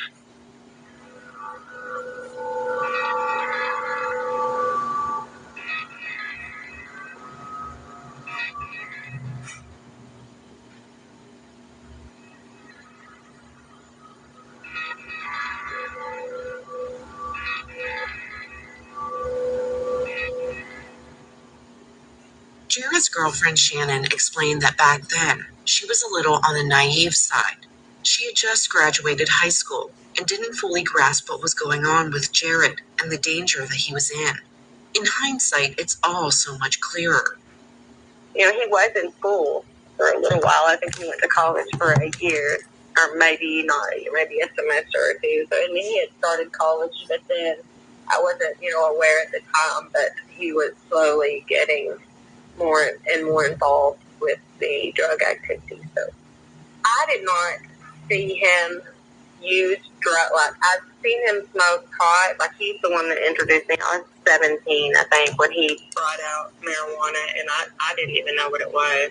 What is that? I was raised in a very sheltered home, so I just didn't know. And it was later in our relationship that he did not introduce me to the meth. Like, I had no idea that he was using methamphetamine until after I had graduated in 94, which would have been May of 94.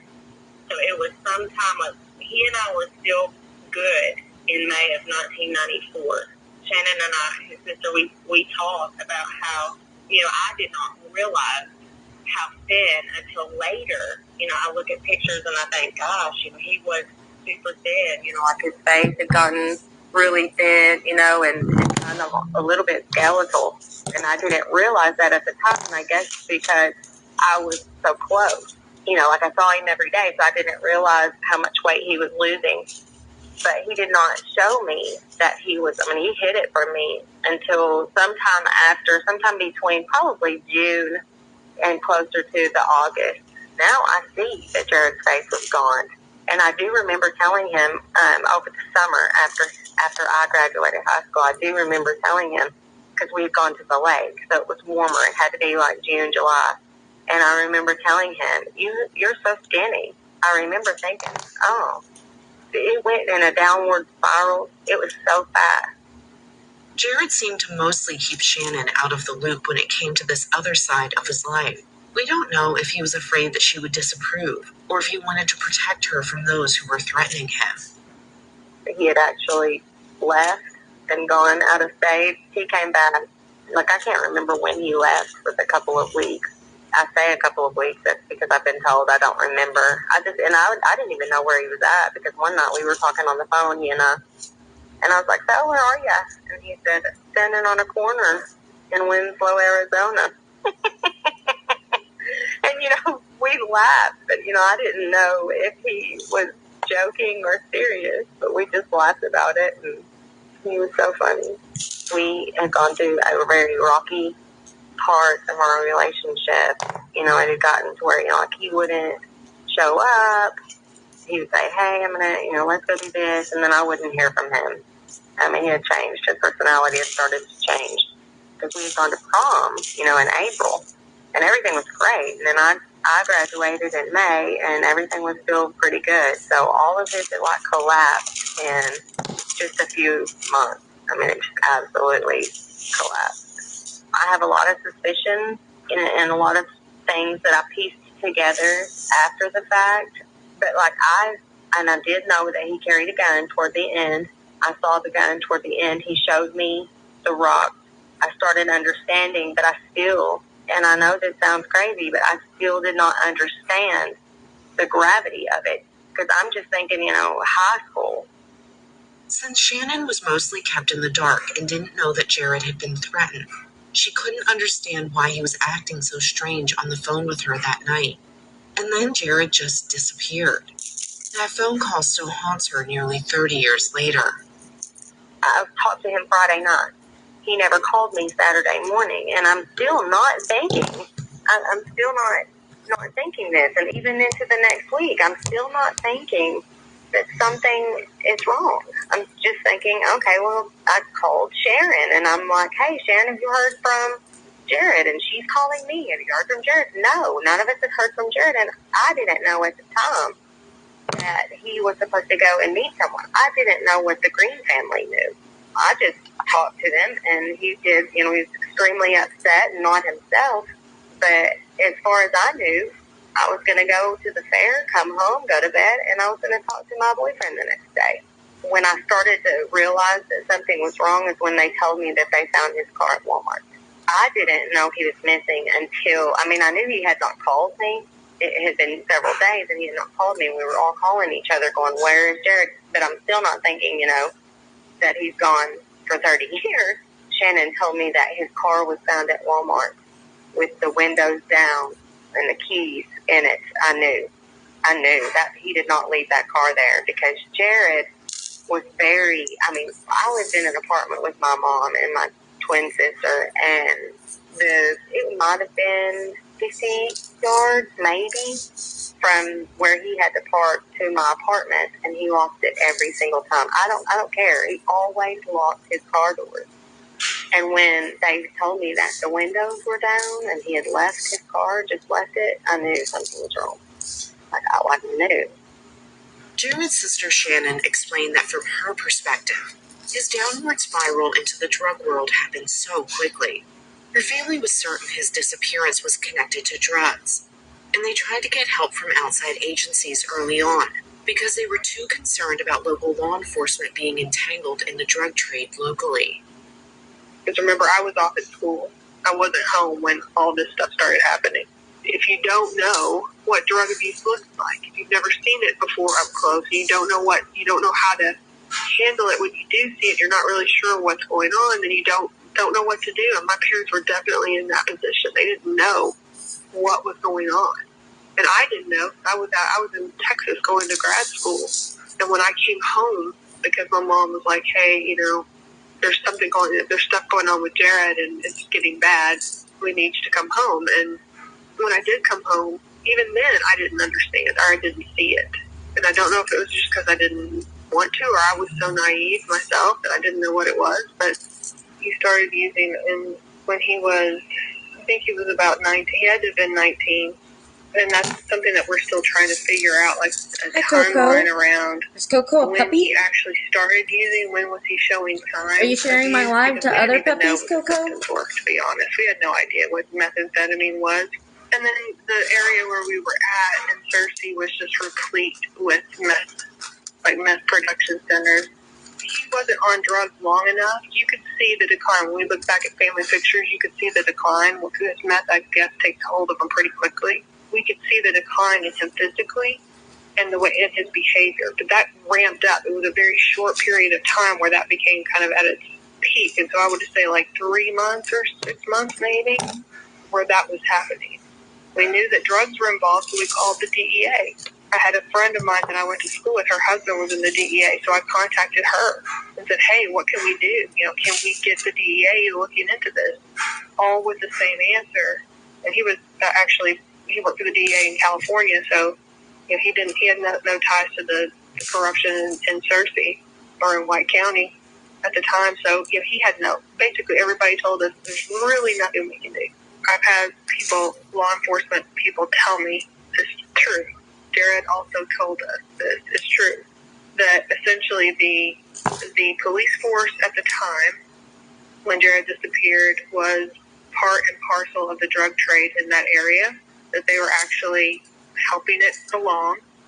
Jared told us that we were living at the at the Searcy Country Club on the golf course up there, and he told us that you wouldn't believe it. Like, everybody that lives up here is involved in what's going on. He told us the White County Sheriff was involved at every level, including the judges, including the politicians. Almost at every level, somebody was profiting from that drug trade in Searcy. And I believe, I know it to be the case. I know that's why Jared's case was never solved, because we know who did it. There's no doubt about it. Either they turned a blind eye or they were actively involved in what was going on. And that's why I say Jared's case is that Pandora's box. They do not want it solved. They did not investigate then. the fact that they're investigating now is unpleasant and uncomfortable for them because, they're still in positions of power in Cersei, some of them. And that could all come tumbling down if you open the Pandora's box and we find Jared's remains. From the very beginning, Jared's father was sounding the alarm to the police that he knew who harmed Jared and why. There were two men that Jared knew who were known to be drug dealers locally, and Jared had said that he was going to meet with them on the night that he disappeared. He was going to talk to them about this debt that he owed, and he was never seen again. In the investigators' notes from late 1994, it states that they discovered that Jared owed these men a significant amount of money and that they were threatening him. Other witnesses told the police that these men were claiming to be connected to the mafia and that they were heavily armed. It seemed so obvious who must be responsible for this, yet no action was taken. For the Green family, Jared's disappearance upended their entire lives. But this was something bigger than just one single missing persons case. From the very beginning, people seemed to know who made Jared disappear and why. He had confided in people that someone was after him for a debt. This is likely why he was so upset when he phoned his girlfriend, and why he wanted to get his gun back from a friend. Jared's case went cold. His family wasn't hearing from law enforcement, and it felt like he was forgotten. Meanwhile, dark stories were continuing to grow and spread throughout the community like a cancer. Not even a year later, someone else who was connected to this case also disappeared, and to this day has never been found. Then another one took his own life and reportedly confessed to playing a role in Jared's murder beforehand.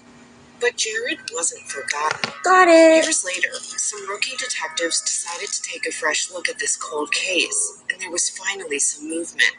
In part 2, we're going to dive into this dark underbelly that existed in and around Cersei in the 90s. Jared's loved ones believe that this is something much bigger than a simple case of murder over a little drug debt.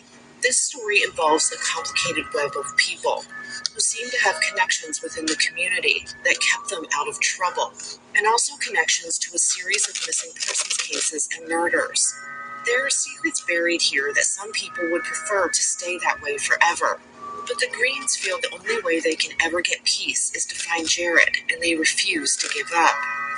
If you have any information regarding Jared Green's disappearance, please call the Cersei Police Department at 501-268-3531. One of the things that I want to make sure that people understand is that this was a very specific case of Jared was lured back home and he was murdered. And then people went out of their way to try to cover it up. What? There were people involved in it that 505. But they never did anything. That's what it boiled down to. It's okay, baby. And the funny thing is, some of those folks are still around. They're now in higher positions. So you just left with going to the police and hopefully they can find him something. We had a lot of people saying yes and saying that, and people saying, well, I saw it, so and so, and that sort of thing that, turned out to just be, there was so many getting and every which way we turned that it was just how it was ever be solved because no one was coming forward and there were lots of people that knew what was going on. And I just cannot, for the life of me, understand who and why could just not, come forward if I knew something. We keep hoping and praying and we will find out something soon, that will maybe bring him home, but that's all you can do is hope for the best. If those people that know, if they could just, come and walk in my shoes. It's a terrible place. It's not know who you're talking to. It's just horrible. It's horrible for the person. To the family.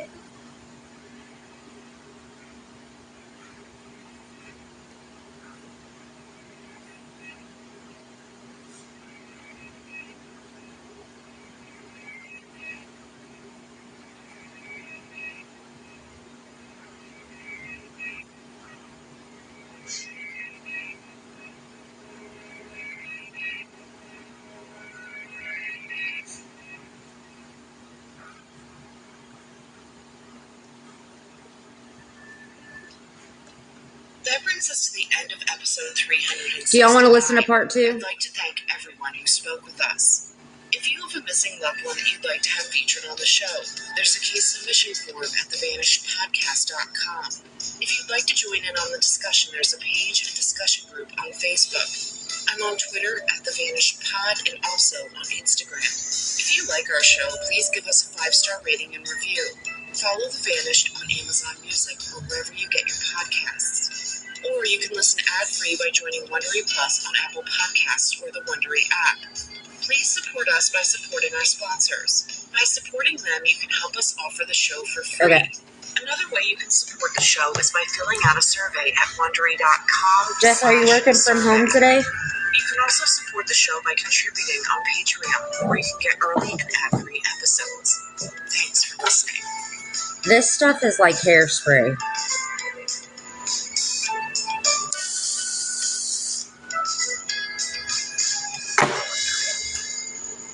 But it's not. It's face stuff.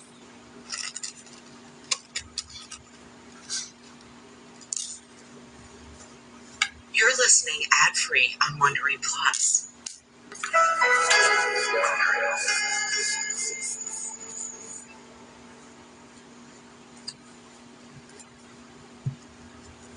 Cersei at the time, there was some officials that really wasn't. I love that for us. But it wasn't quite really. Can you hear it okay? Just kind of, yeah, we know this. We're working on it, but truth be told, nothing was really being done about it. My theory is that these kids, because they were kids, they had somebody who helped them.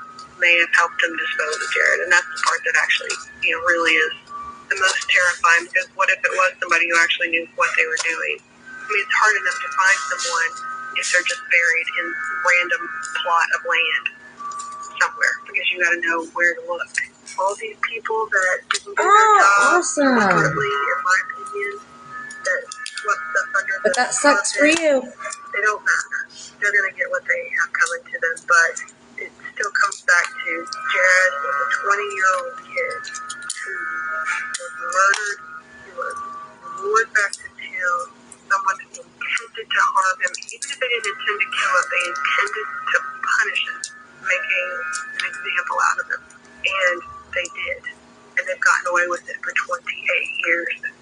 That's what's sickening. And people know the answers. And I still believe there are enough people who are good who don't want to let these people win. And that's what they do. Their silence allows them to continue to win and be comfortable. And I don't want them to be comfortable anymore. They don't get to be. On September 30th, 1994, 20-year-old Jared Green disappeared from Searcy, Arkansas. Jared seemed to be in a panic and concerned about his safety. He was emotional on a call with his girlfriend, but wouldn't go into details. Jared also retrieved a gun from a friend. His family knew he was going to meet someone, and then he simply vanished. Jared's car turned up in Searcy at a store several days later, but it wasn't left in a way that Jared normally would have left it there. It was unlocked, the windows were down, and the keys were on the floor. It almost seemed like it was planted there. Today we're going to explore the people who were in Jared's circle in the lead up to his disappearance, and what role they may have played in what happened to him. I'm Marissa, and from Wondery, this is episode 370 of The Vanished, part 2 of Jared Green's story, Above the Law.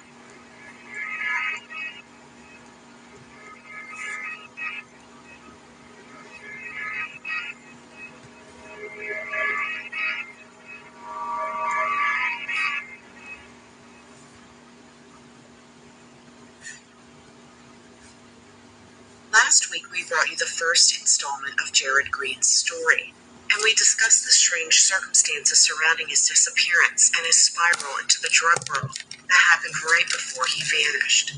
Jared seemed to go from dabbling with drugs to being in way over his head in just a few months' time. His girlfriend Shannon told us that everything was great around the end of her senior year, that May when they went to prom together. But as the summer was coming to a close, Jared was changing. She could see it in his thin face, and he also stopped showing up all of the time when he said he would. But she didn't know everything. He kept a lot from her. She certainly didn't expect him to disappear forever. From the very beginning, there were certain names that kept being brought up, people who were allegedly involved in Jared's disappearance. When the Searcy police were finally willing to take a missing report on Jared on October 5th, his dad mentioned to them that 19-year-old Brandon Wheeler and 18-year-old Robert Webb had been supplying Jared with methamphetamine. The investigators' notes go on to say that they found that Wheeler and Webb had fronted Jared a large amount of meth and gave him a week to pay them back. At the time of his disappearance, Jared still owed them money. Jared's girlfriend at the time, Shannon, told us that she remembers Brandon Wheeler and Rob Webb from school, but there was always something about their presence that made her uneasy. I knew that he had feelings with Brandon and Rob, but I had asked not to be around them. I didn't like either one of them. It made me feel very uncomfortable, but I didn't know the depth. I just didn't understand it. I didn't know anything about it. I went to school with Brandon. We all did. Brandon was Jared's age. I can't remember if Brandon graduated high school. Jared graduated, but I don't remember if Brandon did. He was a very quiet person. He didn't have much of a personality. He just was really creepy, and I can't explain the vibe that he gave off. It was very uncomfortable. He's kind of one of those people that he would just stare at you. You know, he may not say a word to you, but he, will stare at you until it's just uncomfortable. I don't know. He's a very strange personality. I eventually asked Jared, I was like, if they're here, I don't want to be here. I don't want to be around them, ever. I didn't trust them. As far as I know, Jared didn't hang around with him very long. You know what I mean? They didn't run the same circle either, really. So, I mean, Brandon was kind of one of those guys that, he just stuck to himself. He didn't have a whole lot of friends because he was just strange. Rob, I only have one memory, really, of Rob in high school because he had gotten into a fight with a girl at school, and that is the only memory that I have from him in high school. They were very sinister. Brandon was extremely sinister. And I felt like Rob was maybe not as sinister, like maybe he was more of a follower.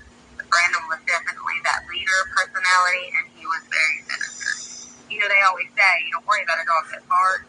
They say you worry about people that doesn't hard. That's him. Jared's mom, Sharon, told us that Brandon was no stranger to their family. They had met him years earlier when Jared was in middle school. We met Brandon when they were just moved. They were just in 8th grade. Jared did not, as far as I knew, they had, known each other for a little while and just playing baseball together. They really didn't hang out together. But then when he got into high school, then I don't know exactly when, but that's when, they got back acquainted, and I don't know how that went down either, because like I said, Jared would never tell us anything. That's why it was so difficult and why we couldn't seem to really do anything. We wanted him just to stay home until everything got straightened out, because I was afraid for him to leave the house. But then he told me that everything was okay, and then before you know it, he just disappeared. Jared's family didn't seem to know Brandon well and didn't really know of Rob Webb at all. There was a period of time that Jared had an apartment with a friend before moving back home. Jared's sister Shannon has a memory of going to the apartment to visit Jared and seeing Brandon and Rob and Jared acting in a strange manner. Rob, he wasn't from Searcy. He came in at I think maybe in the 9th grade or something like that. I think I only ever saw him one time, and that was across the parking lot. He had moved into an apartment. Brandon and Rob lived across the hall or something from them. But I remember, and it was not for very long. They got evicted from the apartment they were moving into. And I remember going to see Jared after he moved out of our parents' house. I remember seeing them across the parking lot. Jared he didn't want me to get out of the car when I went over there, because I think I made an unannounced visit. And Jared was out in the parking lot or something, and he was like, "Don't get out of the car, don't come in, don't come over here." At the time, I remember thinking, well, that's weird, that's not like Jared, because, Greg, I've known since they were kids. Bo, I knew all those kids, but these guys I did not know. And I just remember that weird interaction and just the atmosphere was wrong with them. And I remember thinking it at the time, that wasn't right. But not knowing, even though we knew that Jared he was taking drugs, I don't think we knew at the time that he was doing anything else. Shannon also recalls a time after Jared had moved back to the family home. Shannon had left the house and returned sooner than expected. Jared was startled and feared that the person who had just come through the door was someone that was after him. I had come home from church one day and I had left the house. I was driving myself to church and I had run my hose and I was like, oh man. And so I ended up going back into the house to change out my pantyhose. And I ran in, and when I ran into the house, Jared was standing at the top of our staircase with his back up against it, and he had his gun in his hand. And he was scared. And I remember thinking, what is going on? And he was like, just get out of the house. I thought you were somebody else. Because I had scared him because I, kind of squealed into the driveway and just thrown the door open and rushed in the house because I was late. I remember thinking, this isn't real. But it was Jared in that position holding a gun and scared that I remember. So those are the things that I play over and over in my head. And I think about it and I relive that. And I think, what should I have done in that moment? Right? What could I have done then? And then I get mad at Jared because I think, why didn't you just leave? Because I asked him. I very clearly remember in the wee hours of the morning being in his room and he and I were talking. And he was crying, upset and scared. And I was like, please just let's move to Texas. Let's move to Dallas. I will work and you can just get clean and not worry about anything. And nobody will know where we are. We can leave, we can leave tomorrow. We can leave in a couple of days. And he just cried and shook his head and wouldn't do it. Wouldn't say why he wouldn't go. He just wouldn't do it. And I regret so much that didn't try to force him into doing it. Because I think if only he had done it, if only he had trusted us enough that he was willing to let us help him. And then maybe trust isn't the right word, but maybe it's just, maybe he was trying to protect us because he knew what he was involved in and we didn't have any clue. Those are the things that'll haunt me until the day I die. That's where the what ifs will kill you in this, because you can just think about all those times when if you had just tilted the action of fate or whatever in one direction, it could have changed the trajectory of everything. Everything in our lives would have been different. Jared would have been here. He probably would have been married we had hoped he was going to marry Shannon's husband. And, they could have had kids. It could have been different for all of us. Brandon's friends, Greg and Bo, had more knowledge of what was really going on with Brandon, Rob, and Jared, since they had been involved with drugs at one point in time as well. Greg told us what he knew of Brandon. His dad was a truck driver who brought drugs in from the West Coast, and he would sell them for him. Kind of a shady character, never really cared much for being around him, but he was the dope man, I guess you would say. And him and Rob left. They lived together in Little Rock. They worked together in their little enterprise. Rob came out from California. I think he was a year younger than me. I didn't remember him a whole lot in school, but people tell me he went to school with us. They were always together. They had at least one house in Little Rock. I went to a time or two. Towards 94, Brandon Wheeler's dad was bringing it in on trucks. It was coming in by the kilo. I mean, just ridiculous amounts. It was coming in from the West Coast. When we would go up to Brandon Wheeler's house is where it was a lot. There was a lot of drugs there. We were all involved. I mean, it wasn't just Jared. I mean, there was several people involved. He was the one bringing all the dope in. And that was the only guy that Jared was dealing with. And the fact that he was telling me that he wasn't going to pay him right before he disappeared. For Bo, telling Jared's story means admitting to things that he did in the past too. Things that can be embarrassing to admit today. But it's important to him to tell the truth for Jared. Bo says that from the very beginning, he and several of his friends cooperated fully with the police in order to try to get them to understand why they believed Brandon and Rob were responsible. It's kind of scary me bringing up my own past and the things I did, but I mean, people understand. We were young, stupid kids. Everybody makes mistakes. If you don't learn from the mistakes, that's when it becomes an issue. Well, we made some serious mistakes. We learned some serious stuff. But then again, it sounds bad when you say, yeah, I lit a house on fire. But it is what it is. I own it, I did it, and that's that. The main thing is just getting Jared home. Long overdue. And I believe it'll happen. I believe it really will. I believe we're really close. We were kids at the time, and we're telling them, the police, everything. You know, the dad, Brandon's dad, was bringing it in on the truck. They didn't do anything. Well, years down the road, they finally end up catching the dad doing exactly what we told them, bringing the drugs in on the truck. All right, love you, babe. It's Kick today's frustrating, ass. but it's time for this to get closed. I mean, that's it. It needs to be closure. From police records, we know that in the months before Jared disappeared, Brandon and Rob moved from the Searcy area to North Little Rock. They seemed to be living it up. They rented a home and hired a housekeeper to pick up after them. They also made significant renovations to the home that cost a lot of money. They had put thousands of dollars down on furniture at a local store. It appeared that they had a lot of cash for 18 and 19-year-old men. The housekeeper was interviewed and said that she had seen multiple weapons around the home. When they moved in, they had no clothes and just went out and purchased everything new. They would leave her cash to pay the bills. While cleaning in late September, she found a driver's license and social security card with the name Lance Wells. But the picture on the license was Rob Webb. A few days later, she noticed these items were gone. Also near the end of September, another young man began staying there. She knew him as Felix. She said that Felix patched several bullet holes in the walls of the home. She was shown a photo of Jared and said she did recognize him and knew him as Jared.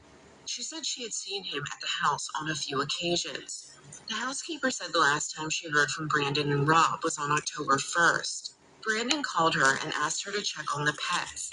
He told her he would be back in a week, but she never saw him again. A neighbor at the North Little Rock home was also interviewed. The neighbor knew Brandon, Rob, and this person she and the housekeeper knew as Felix. She said Brandon and Rob had offered to buy her $200 worth of new clothing. To her, they seemed to have a lot of money. She too had seen many weapons at the house, and she said she had not seen the two of them since early October. Their landlord told officers that the two had large amounts of cash in their possession, Lauren, and that they made hi, significant babe. improvements to the home, including $2,000 in repairs to the pool and a $2,200 satellite system. When the pair moved in, they claimed that they were law students at the University of Arkansas in Little Rock. They said that they were from California and their parents would be paying their rent and other bills.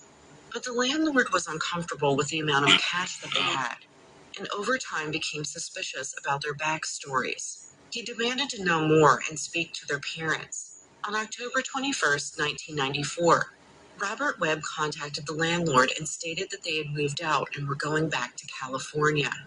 It's clear from reading the police records and interviews that these two teenagers had a lot of money and guns, and they were also untruthful about their backgrounds. This lines up with what we had heard about their alleged involvement in drug trafficking. All right, y'all, Greg I'm going to had known go. about the debt Jared owed to Brandon and Rob. He immediately suspected that this I is gotta why hop Jared off was of missing. here.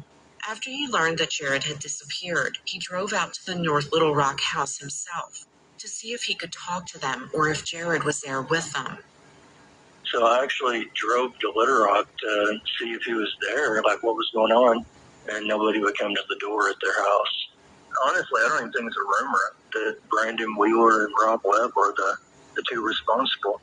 That would actually line up with what he was telling me, because I remember we had that conversation. I was like, Jared, that's probably not a good idea. All right, y'all, gotta go. Pay him for